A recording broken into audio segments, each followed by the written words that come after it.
Selamat malam, kembali lagi di live konsul internis Hidup Sehat bersama dengan Dr. Anissa. Selamat malam. Salam cari dokter. Ya, teman-teman, sampai jumpa lagi ya. Malam ini kita akan membahas mengenai keluhan pasien, yaitu adanya benjolan pada area sekitar leher. Biasanya gimana tuh Sarah kalau pada pasien-pasien pada datang?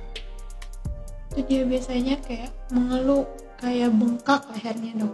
Iya, banyak pasien yang merasa khawatir dan sangat khawatir juga jika ada benjolan di lehernya. Mungkin mereka takut apakah itu suatu keganasan atau suatu kanker, tumor dan sebagainya. Apalagi jika ada kerabatnya yang juga kebetulan mengalami hal serupa.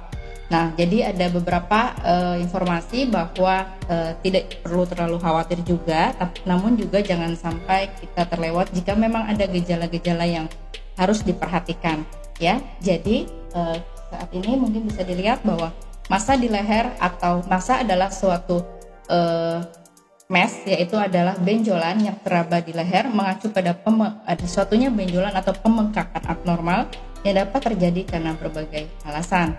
Nah, berikut adalah beberapa kemungkinan penyebabnya. Nah, satu adalah yang paling sering dialami oleh pasien adalah pembesaran kelenjar getah bening. Ya, kelenjar getah bening adalah berfungsi untuk bereaksi jika ada suatu inflamasi atau suatu infeksi. Biasanya virus, bisa juga bakteri ataupun kuman lainnya. Nah, saat daya tahan dari kita bangun ya atau sistem imunnya bekerja, maka akan terjadi pembengkakan pada kelenjar getah bening. Sehingga pembesaran atau pembengkakan pada kelenjar getah bening itu tidak usah terlalu khawatir. Bisa ada menandakan ada infeksi di daerah sekitarnya. Penting untuk menilai ukuran, lokasi dan karakteristik lain. Jadi lokasinya di mana dan ukurannya berapa. Ya.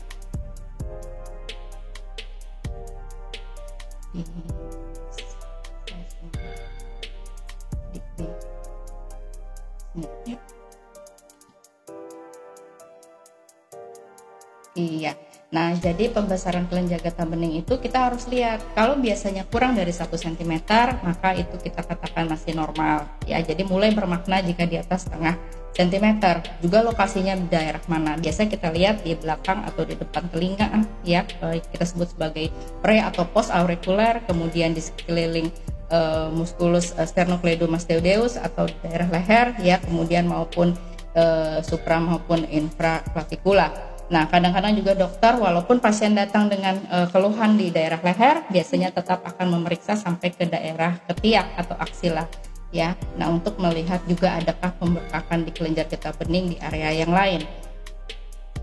Nah, kalau kita lihat bahwa penyebab yang paling umum daripada pembengkakan kelenjar getah bening adalah infeksi, ya, bisa flu atau common cold, yaitu flu biasa. Kemudian adanya suatu infeksi pada kerongkongan atau tonsil, ya. Kemudian bisa juga pada penderita HIV yang sering kali mengalami kelainan pada kelenjar getah beningnya, dan mononukleosis, kemudian virus CMV maupun tadi tonsilitis. Jadi ini adalah beberapa, mulai dari yang ringan sampai yang berat, bisa menyebabkan pembengkakan kelenjar getah bening.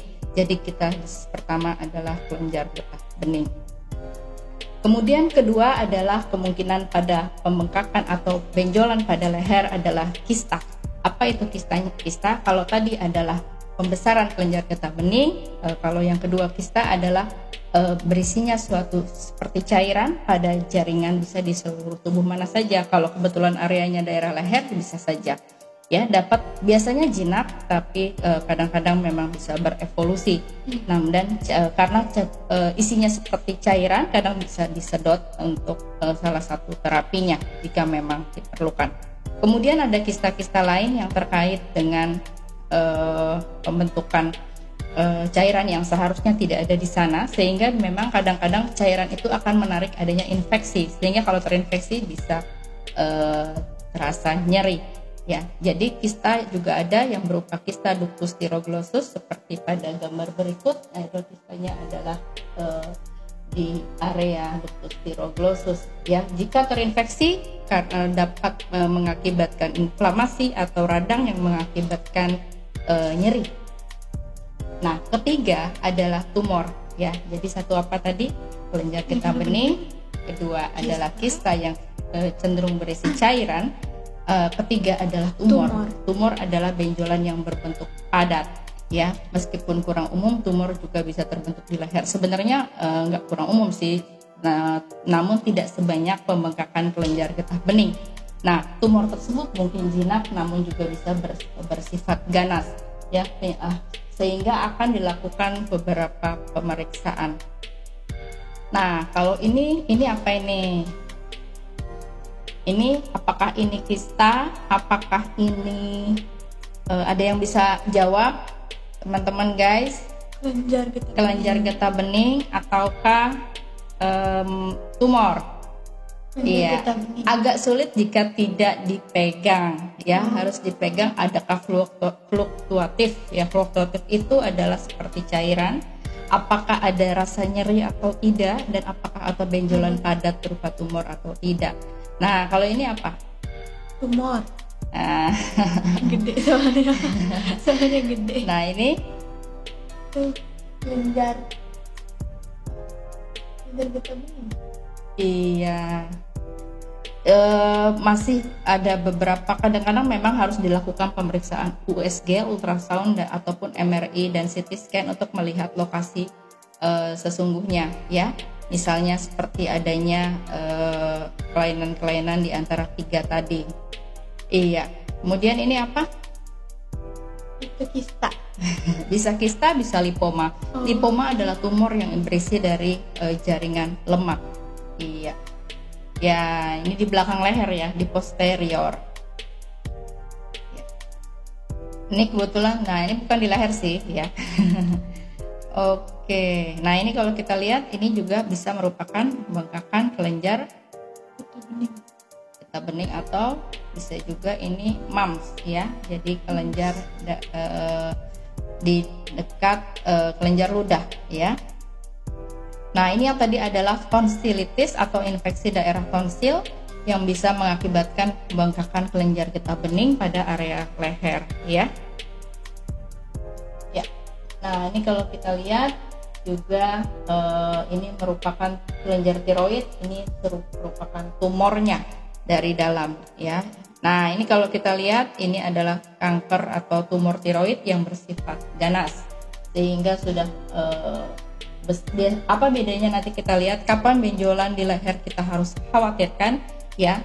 Nanti adalah beberapa hal. Satu adalah ukurannya lebih dari 1 cm, ya. Kemudian terfiksasi adalah dia keras dan tidak mudah digerakkan dari jaringan sekitarnya. Kemudian malah tidak nyeri, jadi semakin tidak nyeri malah semakin berbahaya. Ya, kemudian juga bisa menekan sehingga mengakibatkan ada gangguan pernafasan atau jaringan sekitarnya karena dia keras dan menekan. Kemudian bisa juga disertai gejala-gejala sistemik lainnya. Selain adanya benjolan di leher, pasien akan merasa sulit makan, ya, lemas, dan berat badan turun drastis.